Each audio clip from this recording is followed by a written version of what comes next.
buenas tardes. Bienvenidos a la primera videoconferencia relacionada con el tema 3 de Ciencias Integradas. En esta ocasión vamos a comenzar a ver la teoría relacionada con la materia en la naturaleza.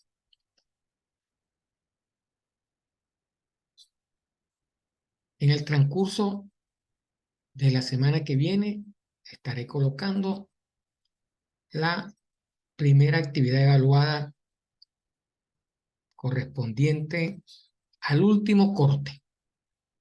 Esa actividad tendrá un valor del 20%. Sin más preámbulo, vamos entonces a comenzar la videoconferencia. Vamos a cargar la presentación.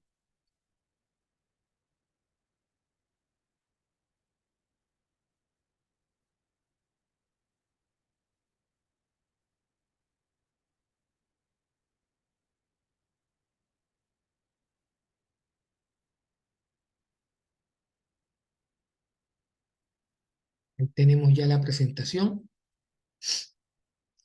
La materia en la naturaleza. Anteriormente habíamos visto todo lo relacionado con las energías en la naturaleza. Vimos concerniente la definición de energía, el principio de conservación de la energía y las leyes fundamentales de la termodinámica. La primera, la segunda ley de la termodinámica y la ley cero de la termodinámica. La ley cero que trataba del equilibrio térmico. La primera ley que se relacionaba con la forma de generar energía, ¿verdad? El balance energético que existía termodinámicamente en la naturaleza. Y la segunda ley que tenía que ver más que todo con la eficiencia de crear energía en la naturaleza. Hoy vamos a ver un tema relacionado específicamente con todo lo que significa materia. Cómo es la materia en la naturaleza, qué forma tiene, fases y de qué está compuesta la materia en la naturaleza.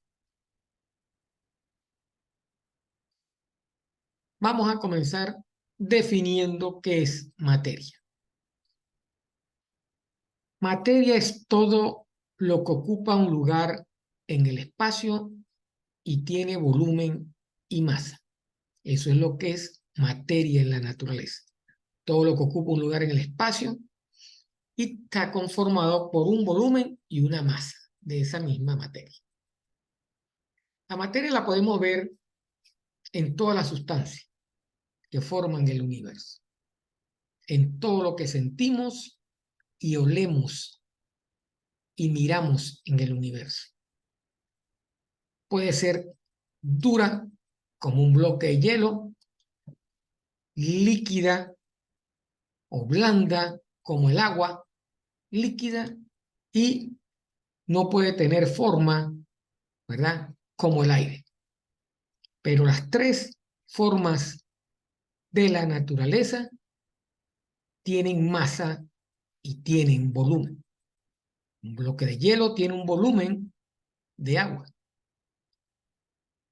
Igual el líquido contenido en un recipiente, igual el gas contenido en un cilindro.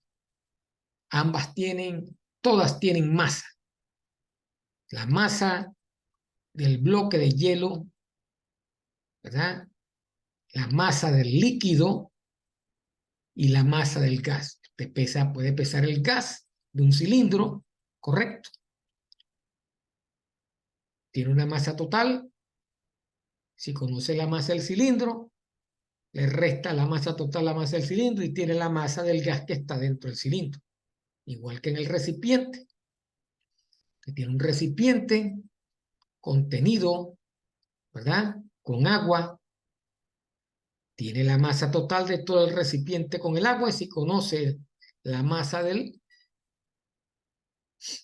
recipiente, se le resta la masa total y obtiene la masa de líquido que está contenida dentro del recipiente. En el hielo es más fácil, te pesa el hielo y tiene la masa total de agua congelada, del hielo congelado. Entonces, masa es todo lo que ocupa un lugar en el espacio que tiene volumen y masa. Eso es lo que es materia, ¿verdad? Y está presente en todas las sustancias que forman el universo.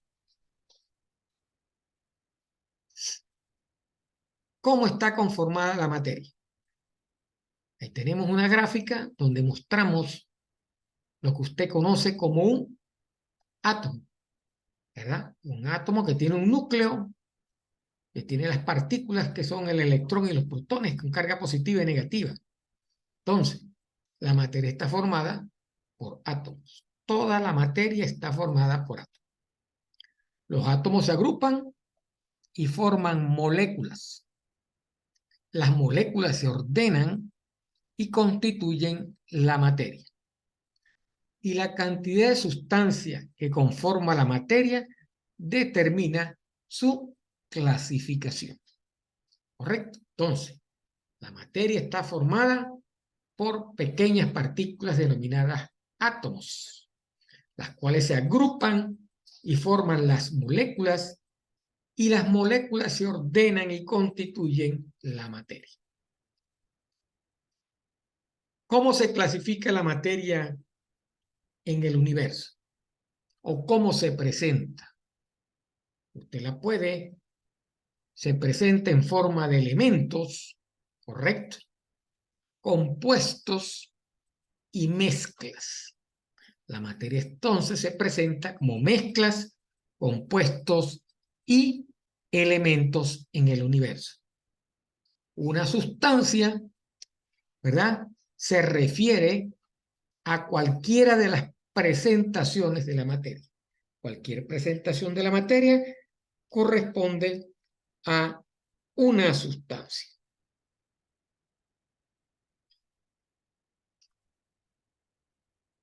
Esa es la primera clasificación de la materia. Se clasifica en elementos, compuestos y mezclas. Entonces, aquí vemos un resumen de lo que hemos venido diciendo. Los átomos, ¿verdad? Como unidad de la materia, se mezclan con otros átomos y forman las moléculas. Las mismas moléculas, ¿verdad? Se mezclan entre sí y generan los compuestos. ¿Correcto? La unión de dos o más moléculas forman compuestos, forman sustancias. Y esos compuestos pueden ser, como lo vimos anteriormente, ¿verdad? Llegar a formar mezclas entre ellos. Entonces, átomos se unen, forman moléculas, las moléculas se ordenan, forman compuestos y ellos llegan a formar las mezclas. Así, la materia se forma, toda la materia está formada de esa manera en el universo. Y lo importante de la materia es que produce energía. La materia es energía, produce energía, porque la molécula en sí es energía, los átomos son energía. Entonces, ¿cuáles son las propiedades de la materia?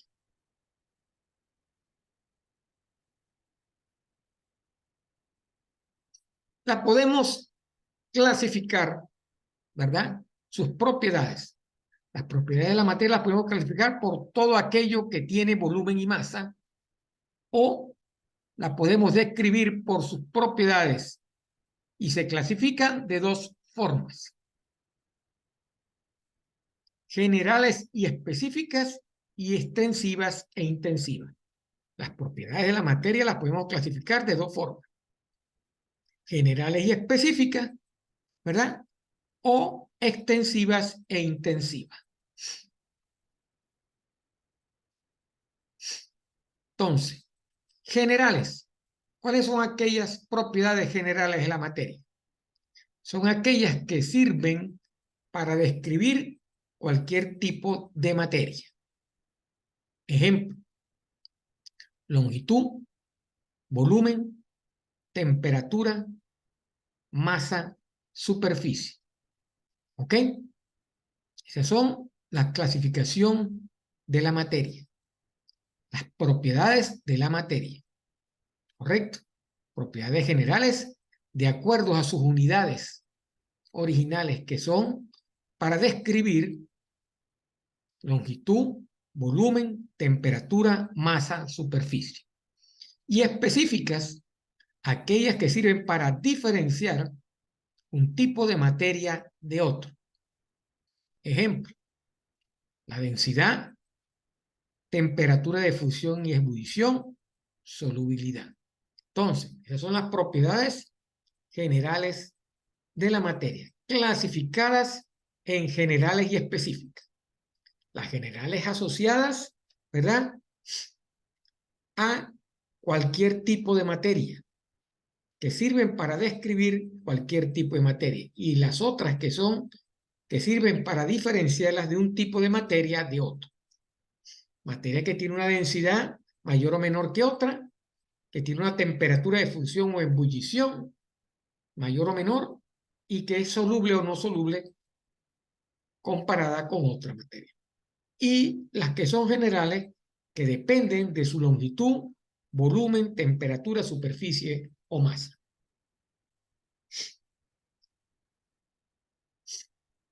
También las clasificamos como extensivas e intensivas, como vimos en la lámina anterior. Habían propiedades generales y específicas, propiedades extensivas e intensivas. Ya vimos cuáles son las generales y específicas, y ahora vamos a ver cuáles son las extensivas e intensivas. ¿Cuáles son esas propiedades extensivas? Son aquellas cuyo valor depende de la cantidad de materia. Ejemplo, longitud, masa y volumen. Cantidad de materia, ¿ok?, relacionada con su volumen, con su tamaño y con su masa.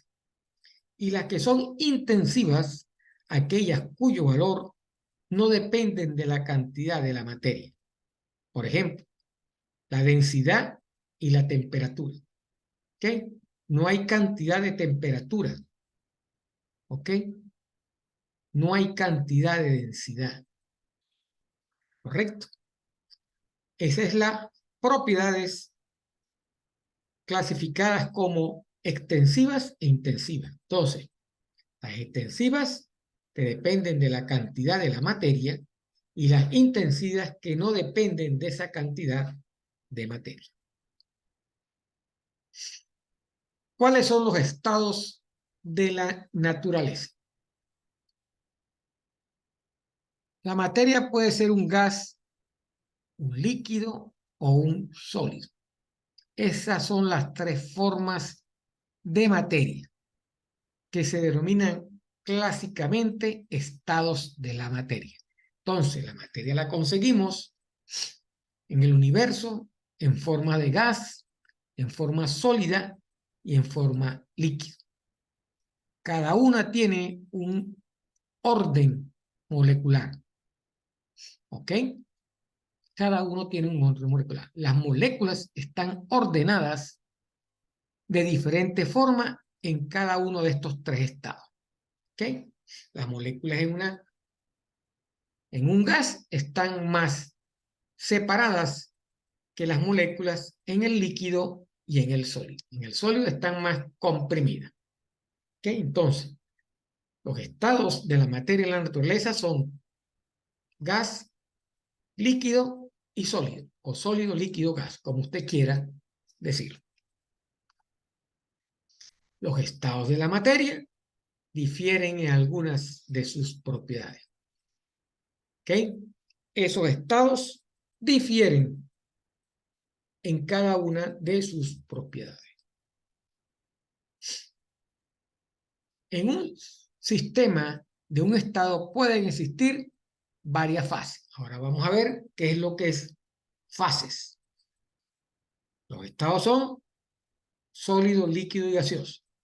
Ahora vamos a ver qué son las fases.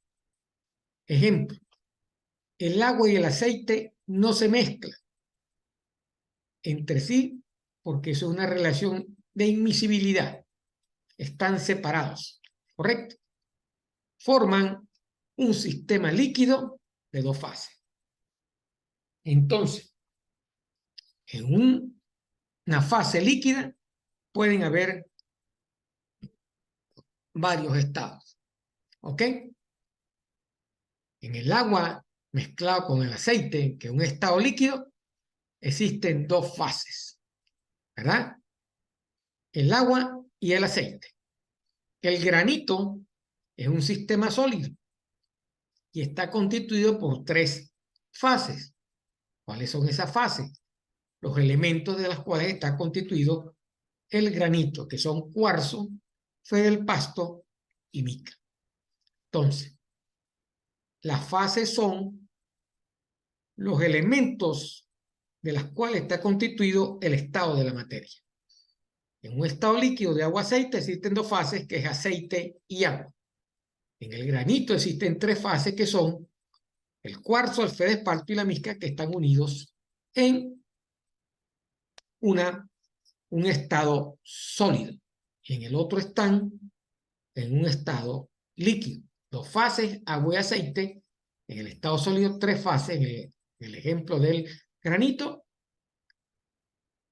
serían tres elementos que son el cuarzo, el feldespato y la mica.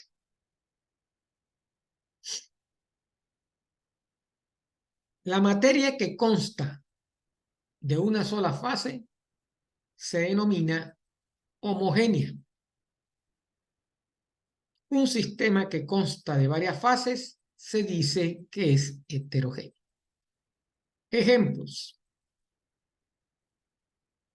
las sustancias puras y las disoluciones constituyen una materia homogénea. Son uniformes en su composición y propiedad. ¿Cuál es la sustancia pura que nosotros conocemos por excelencia? El agua. El agua es una sustancia pura que existe en su fase, una sola fase, y es homogénea. Un sistema que consta de varias fases se dice que es heterogéneo. Ejemplos: hielo en contacto con el agua, el granito, que tiene tres fases sólidas, y el aceite sobre el agua. Entonces, el aceite y el agua es un sistema heterogéneo, al igual que el granito. El agua como tal, únicamente como sustancia pura, es un sistema homogéneo.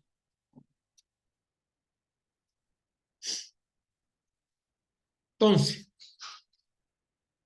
hasta los momentos sabemos que materia es todo lo que ocupa un lugar en el espacio.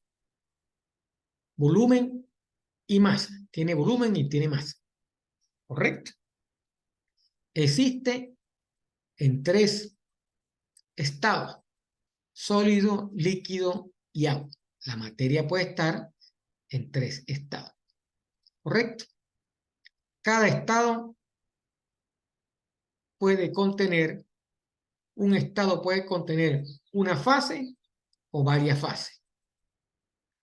Por ejemplo, el agua y el aceite existen dos fases, es aceite y agua. En el granito existen tres fases. ¿Correcto?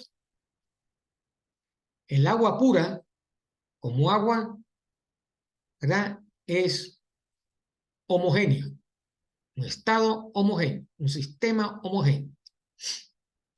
El agua y el aceite, al igual que el granito, son estados, sistemas heterogéneos. Dijimos anteriormente que la materia está compuesta por átomos, los cuales, al unirse con otros átomos, forman las moléculas que al ordenarse forman las mezclas. ¿Ok? Entonces, vamos a ver lo concerniente al átomo. El átomo es la partícula más pequeña en la que un elemento se puede dividir sin perder su naturaleza. Los átomos son partículas de las que se componen todas las materias. Eso lo habíamos visto anteriormente. Tanto viva como inerte. ¿Ok? Para decirlo más sencillo, tanto viva como muerta. Incluso los objetos que no ves a simple vista están conformados por átomos.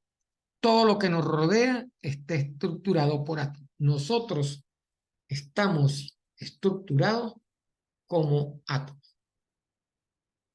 Por su tamaño, es imposible estudiarlo directamente. La estructura de los átomos, ¿verdad?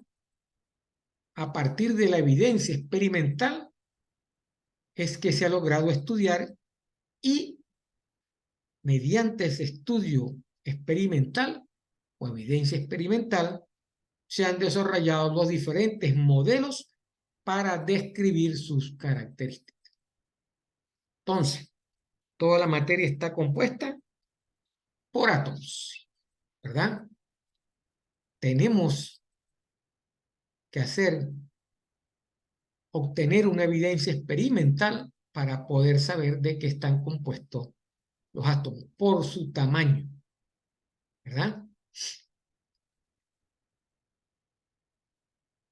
Vamos a comenzar entonces con un poquito de historia, de dónde vienen los diferentes modelos de la estructura de un átomo. Para ello tenemos que utilizar lo que se conoce como los modelos atómicos. ¿Qué es un modelo atómico? Un modelo atómico no es más que la representación de la estructura de un átomo. Intenta explicar su comportamiento y las propiedades del mismo. Es una representación que describe las partes que tiene un átomo y cómo están dispuestas los elementos que forman el átomo para formar un todo. Entonces, los primeros que intentaron dar una idea, ¿verdad? Utilizando un modelo atómico, ¿verdad? De cómo estaba conformada la materia fueron los filósofos de la antigua griega. Específicamente, Leucipo, en el año 450 a.C., supuso que después de muchas divisiones de la materia, llegaríamos a tener una partícula tan pequeña que no se podría dividir más veces. Su discípulo Demócrito, 450-60 a 370 a.C., llamó átomos a estas partículas indivisibles. O sea, para los filósofos griegos, el átomo era indivisible. Átomo significa indivisible en griego. Otros filósofos, como el famoso Aristóteles, para él, la idea de átomos indivisibles le resultaba paradójico y la rechazó. Aristóteles pensaba que todas las sustancias estaban formadas por mezclas de 4 elementos: aire, tierra, agua y fuego. Fíjense, ya desde ese tiempo tan lejano había discrepancias, ¿verdad? En cómo se debería o cuál era la idea que teníamos de las materias.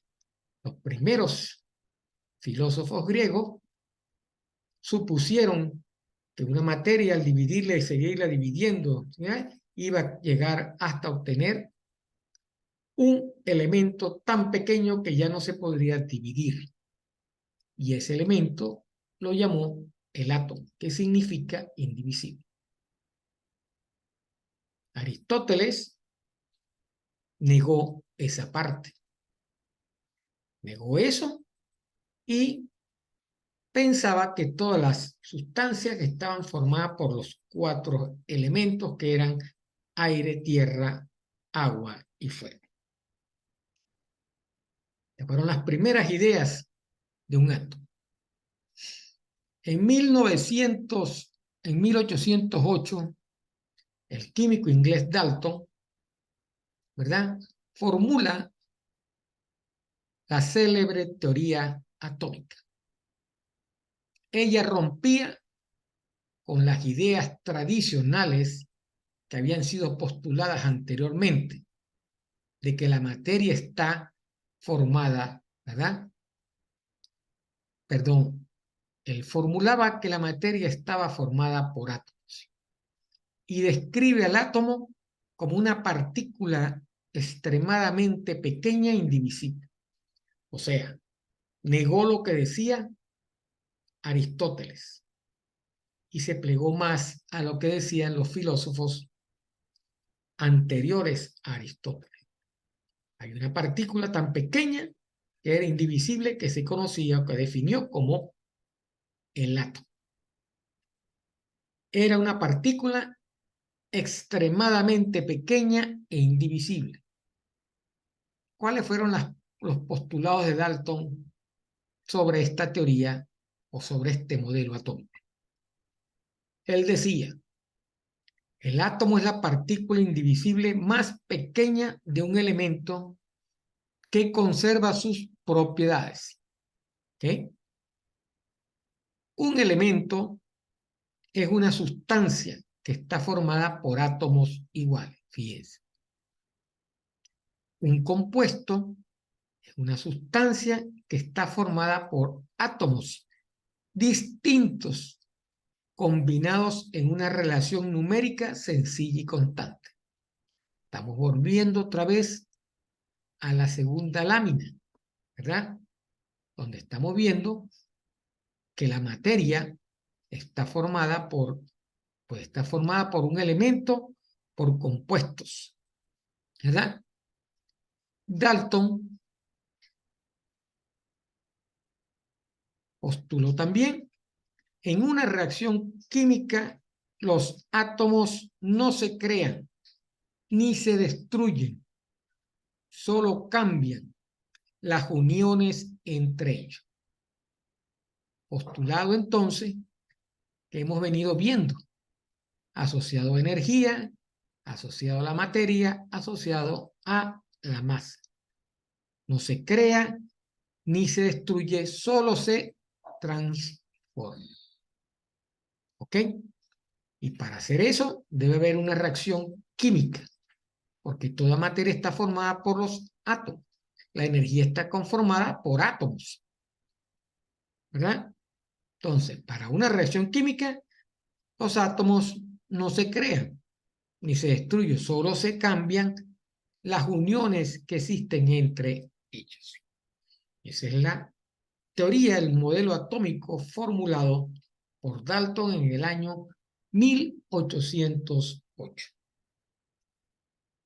En 1897, el señor Joseph John Thomson demuestra que un rayo catódico, que consiste en un haz de partículas con carga negativa, y que los electrones son constituyentes de toda la materia.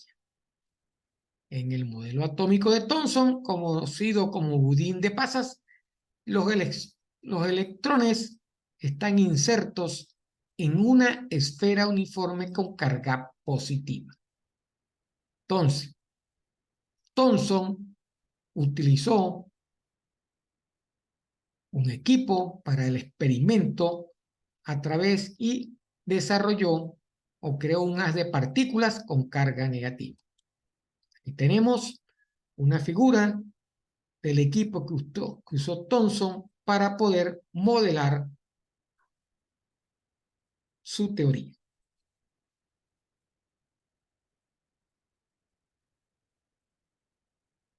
Thomson plantea entonces el átomo era una esfera con carga positiva uniforme y cargas negativas insertadas, lo cual explicaba la neutralidad eléctrica de la materia.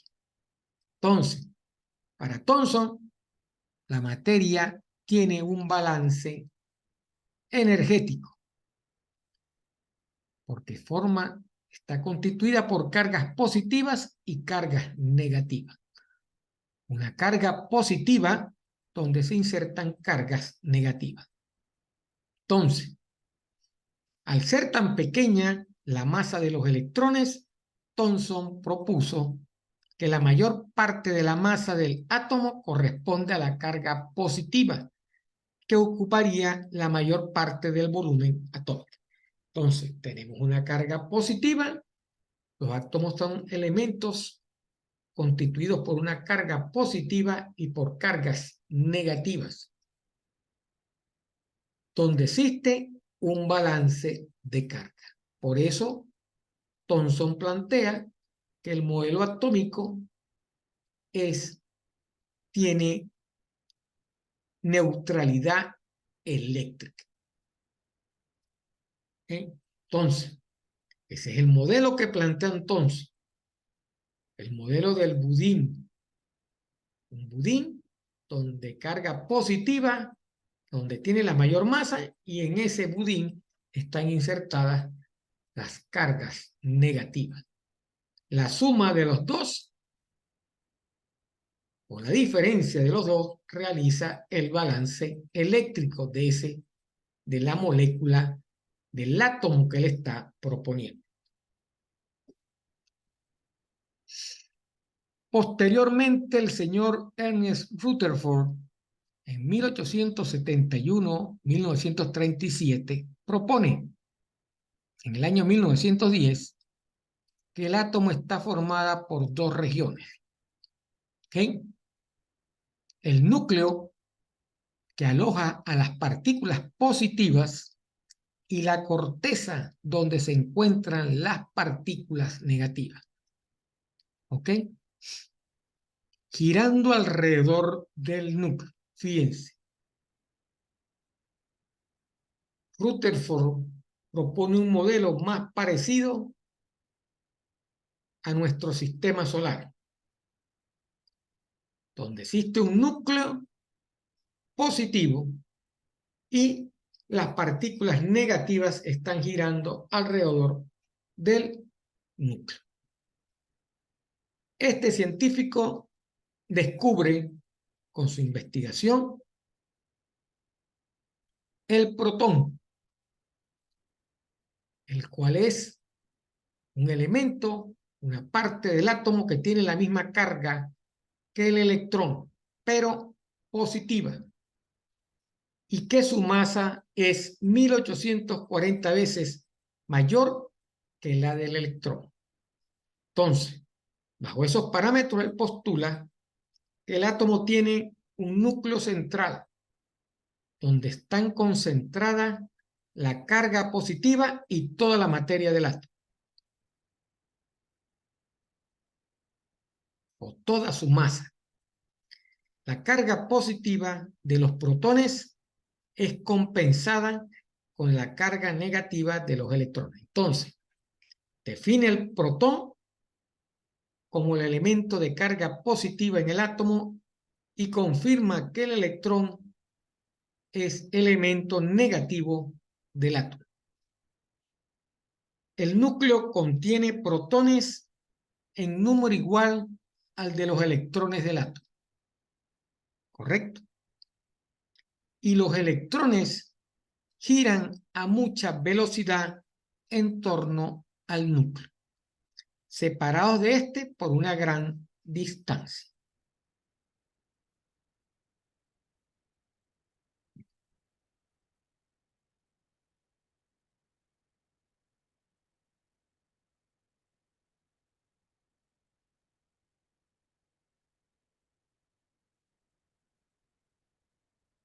Eso fue lo que postuló, como vemos, lo que está postulando Rutherford. Una teoría similar a nuestro sistema solar. Asemeja nuestro sistema solar. Tenemos un núcleo y alrededor del núcleo giran los electrones, ¿verdad? Un núcleo central donde están concentrados la carga positiva y toda la materia, toda la masa del átomo. Los protones son un elemento de carga positivo que se compensan con la carga negativa de los electrones. ¿Ok? El núcleo contiene protones en número igual a los electrones del átomo. Si existe un elemento que se llama neutrón que no tiene carga, el balance de carga lo realizan entonces el protón, el protón y los electrones. Aquí tenemos el equipo que utilizó Rutherford para poder demostrar su modelo atómico.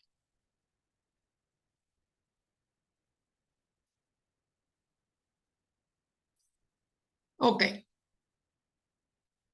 Pasó el tiempo y hubieron nuevas concepciones del átomo. Surgió un nuevo modelo atómico. ¿Quién lo postula? El danés y físico Niels Bohr en el año de 1885 a 1962. Da una explicación al fenómeno que constituye el espectro de emisión de los gases. Y dio lugar en 1913 a un nuevo modelo atómico, que puede considerarse el verdadero precursor del modelo atómico actual. El modelo de Bohr representa el modelo atómico actual. ¿Cuáles son los principales elementos de su modelo atómico? Dice y confirma: los electrones se mueven alrededor del núcleo en órbitas circulares fijas. Confirma lo que había dicho anteriormente Bohr. Los electrones están girando alrededor del núcleo. En cada órbita, los electrones tienen una determinada energía. Los electrones no irradian energía en torno al núcleo. El átomo emite o absorbe energía cuando un electrón salta de un orbital a otro. Los saltos de órbita de los electrones se producen de forma espontánea. Ese es el modelo que el danés Bohr formula en el año 1913. ¿Okay?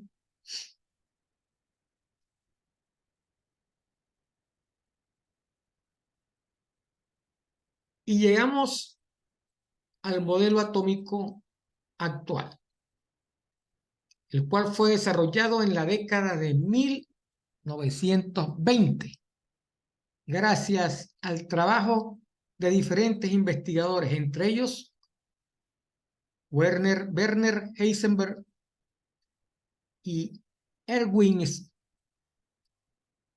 Schrödinger.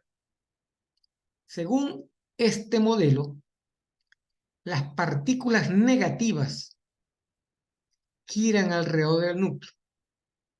Volvemos a confirmar los dos modelos anteriores. Las partículas negativas giran alrededor del núcleo en zonas del espacio donde la probabilidad de encontrar al electrón es máxima, llamada orbitales.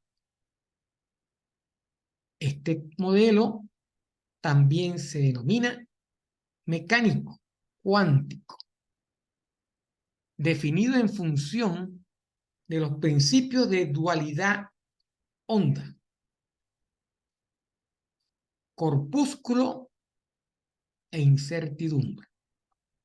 Entonces, ¿cuáles son los principales elementos del modelo atómico actual?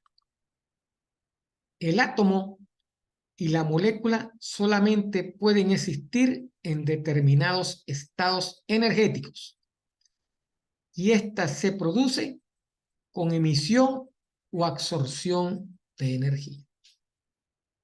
¿Ok? El átomo y la molécula solo pueden existir cuando se produce emisión o absorción de energía. El cambio de energía de un átomo a molécula, definido como la variación de energía, se lleva a cabo por emisión o absorción de un fotón de energía igual al cambio energético experimentado. Los estados energéticos permitidos para el átomo y la molécula se distinguen entre sí mediante 4 valores determinados, llamados números cuánticos. Entonces, el modelo actual, que toma parte de los modelos anteriores, se transforma y ve al átomo en forma de números cuánticos asociados a los cambios energéticos. Solo existe átomos y moléculas cuando existe generación o absorción de energía.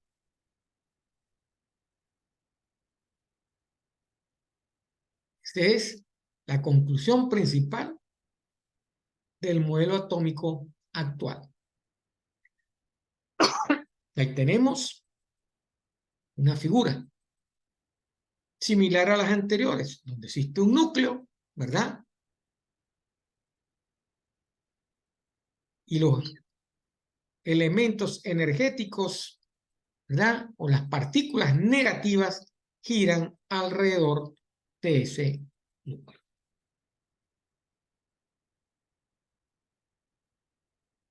Entonces, resumiendo, desde Dalton, los modelos atómicos que tratan de explicar la configuración del átomo.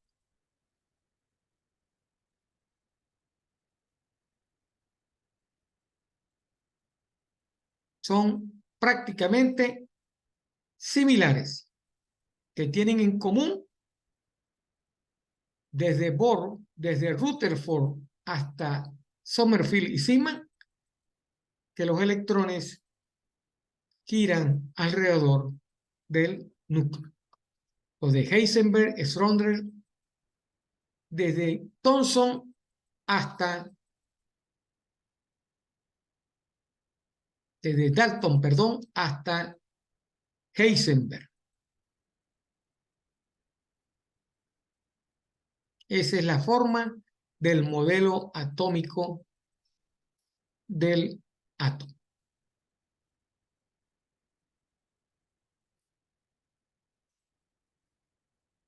Todas estas investigaciones o todos estos modelos atómicos nos dan paso a formular cómo es la estructura del átomo. Entonces, como resultado de todas estas investigaciones, el átomo está constituido de la siguiente manera. Presenta una zona central o núcleo, donde se encuentra el total de la carga positiva, protones, y la mayor parte de la masa del átomo, que son los protones más los neutrones. Entonces, el núcleo está formado por protones y neutrones. Protones que son la carga positiva y los neutrones que son la carga neutra. ¿Ok? El número de protones es fijo para todos los átomos de un mismo elemento, pero el número de neutrones puede variar. ¿Ok?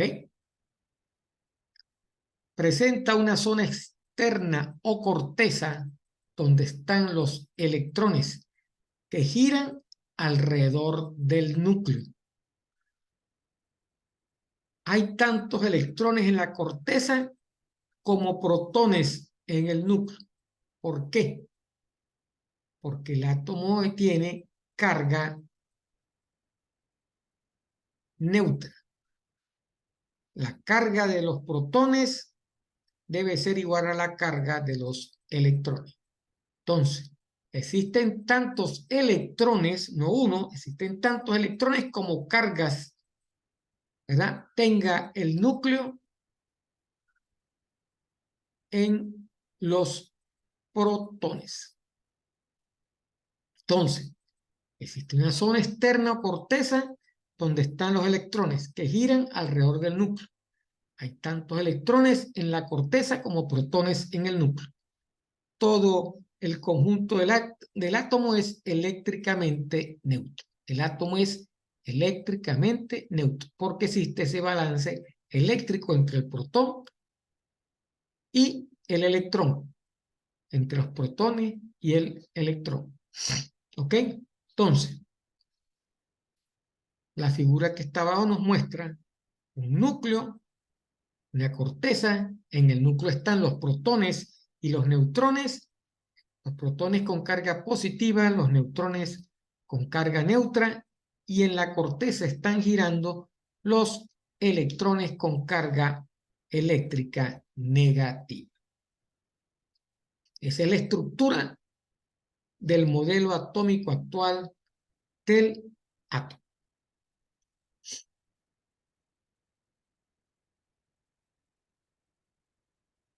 ¿Cómo identificamos los elementos del átomo o el átomo de un compuesto, de una sustancia? Hemos definido, para saber, definimos el número atómico, ¿verdad? Todos los elementos tienen números atómicos, números másicos y números de neutrones. ¿Qué es el número atómico? La identidad del átomo está determinada por el número de protones en su núcleo, llamado número atómico. Entonces, el número atómico es el número de protones en el núcleo. Como es eléctricamente neutro, posee igual cantidad de protones y electrones. Por lo tanto, el número atómico es igual a los protones de carga positiva y eso es igual a los electrones de carga negativa.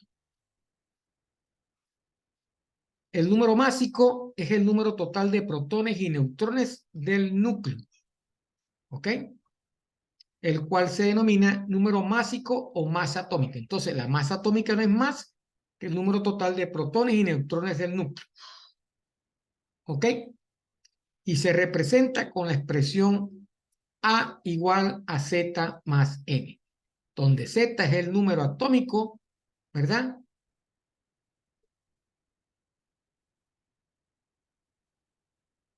Y el número de neutrones, N, es A menos Z. N es el número de neutrones, Z es el número de protones y el número de protones, ¿verdad? Es igual al número de electrones.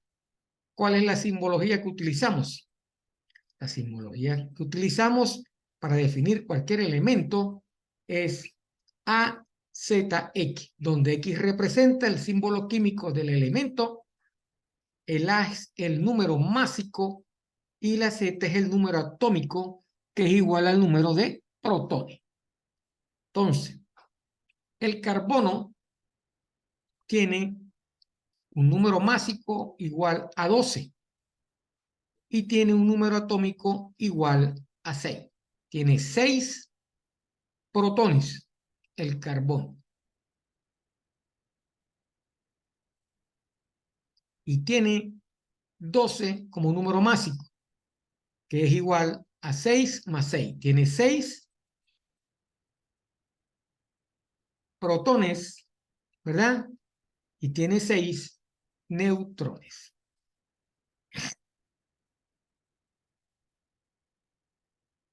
Entonces, ¿cuáles son las magnitudes con que representamos o calculamos el átomo? Los protones tienen símbolo P positivo.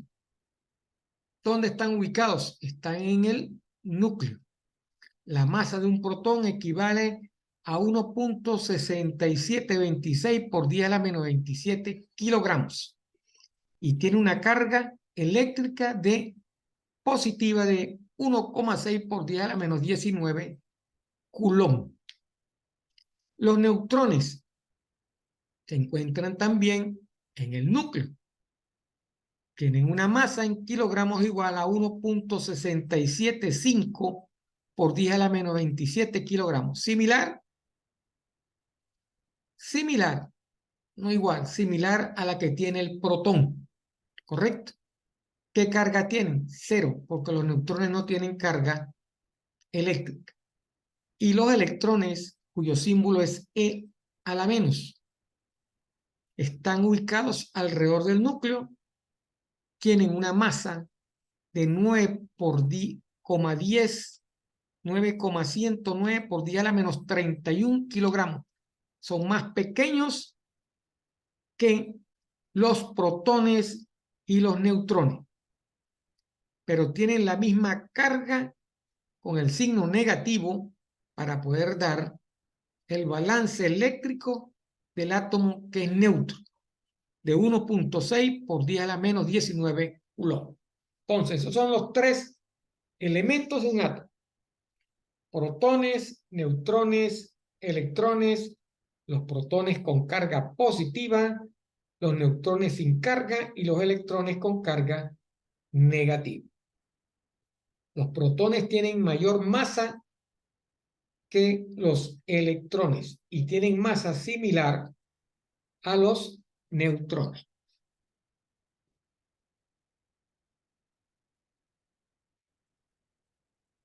Toda esta información se cargó o se desarrolló en lo que nosotros conocemos como la tabla periódica de los elementos. ¿Ok? La tabla periódica de los elementos. Tenemos una visual de la tabla periódica de los elementos, donde están todos los elementos. Los elementos que están en la tabla periódica, ¿verdad? Están agrupados, ¿verdad?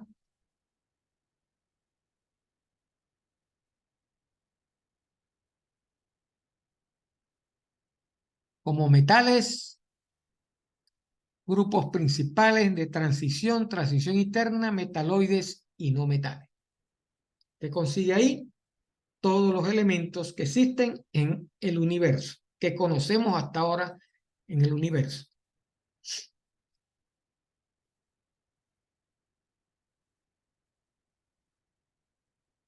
¿Cómo se han clasificado esos elementos? ¿Cuáles son las características en la tabla periódica? Los elementos que están presentados en orden creciente, siguiendo su número atómico, que es la cantidad de protones, y de izquierda a derecha y de arriba a abajo. ¿Ok? Está estructurada en 7 filas y 18 columnas, llamados períodos y grupos. Seccionado en 4 bloques: S, P, D y F. Aquí los tenemos: S, P, D y F. ¿Ok? En orden creciente, siguiendo su número atómico, cantidad de protones, y de izquierda a derecha y de arriba a abajo. O sea, desde la izquierda a la derecha, de menor a mayor, y de arriba hacia abajo, de menor a mayor. ¿Correcto? Fíjense, si chequeamos, el hidrógeno tiene 1, el litio tiene 3, el sodio tiene 11, el potasio 19, el rubidio 37, el cesio 55 y el froncio 87. De arriba hacia abajo, siempre va de menor a mayor. Y de izquierda a derecha igual. El potasio tiene 19, el calcio 20, el titanio 22, el cromo 24, el manganeso 25, el hierro 26, el cobalto 27, el níquel 28, el cobre 20 y así sucesivamente. En cualquier parte que usted, por donde usted lo quiera ver, siempre va a ir de menor a mayor su número atómico. ¿Ok? Y su número atómico, ¿verdad?, representa la cantidad de protones. Entonces, ¿cuántos protones tiene el hierro? Tiene 26 protones, según lo que me dice la tabla periódica. La molécula o el átomo de hierro tiene 26 protones. Por eso es pesado. ¿Quién es más pesado que el hierro? El zinc.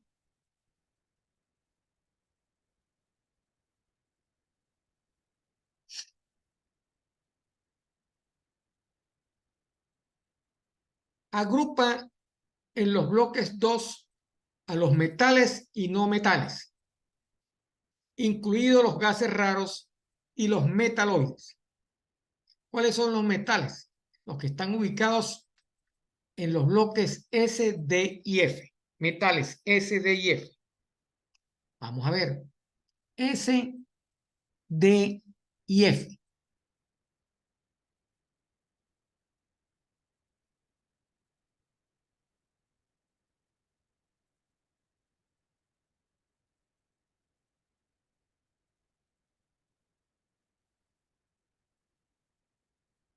Esos son los metales.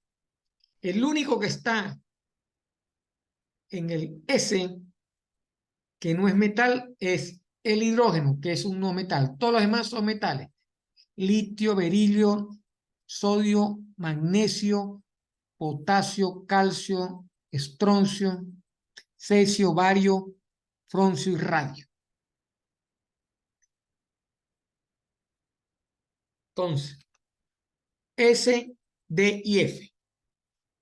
S, D y F. Todos estos son metales, todos estos son metales, todos estos son metales, excepto el hidrógeno.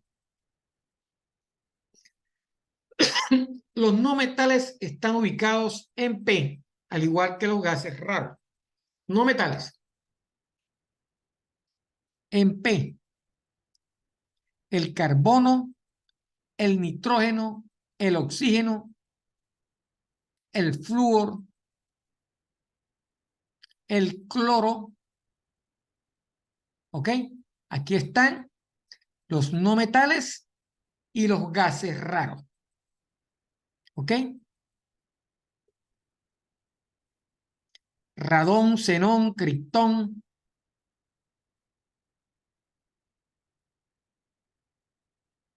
yodo, etcétera, el neón, el helio, no metales y gases raros. Así está clasificada. Okay. Y los gases raros también están ubicados en P. Entonces, resumiendo, los metales están ubicados en el S, D y F. Y los no metales y gases raros están ubicados en P. La tabla periódica va de menor a mayor en su número atómico, ¿verdad? Es la cantidad de protones, de izquierda a derecha y de arriba hacia abajo. El número atómico es la cantidad de protones que tiene la molécula o el átomo de ese elemento.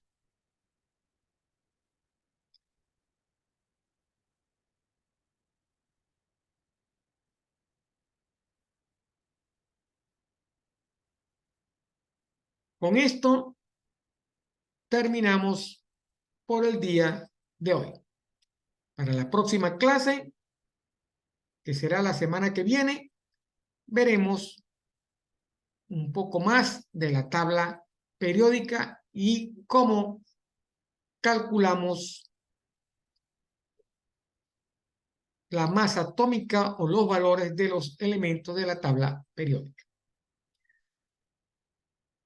Espero que les haya servido para algo la clase, para conocer un poco más de la parte de la materia en la naturaleza. Recuerden, esta videoconferencia será cargada en la plataforma, en el aula de ciencia integrada, en la parte correspondiente al tema 3. En el transcurso de la semana colocaré la actividad evaluada número 1 correspondiente al tercer y último corte. Esa actividad tendrá un valor del 20%. Sin más nada que decir, me despido por el día de hoy. Cualquier duda que tengan, la pueden hacer a través del foro o al WhatsApp del 0424-5161-730. Que pasen muy buenas tardes. Recuerden, toda esta información está cargada en la plataforma. Tienen bastante teoría en la plataforma para resolver los aspectos a evaluar en la actividad evaluada número 1. Gracias por su atención.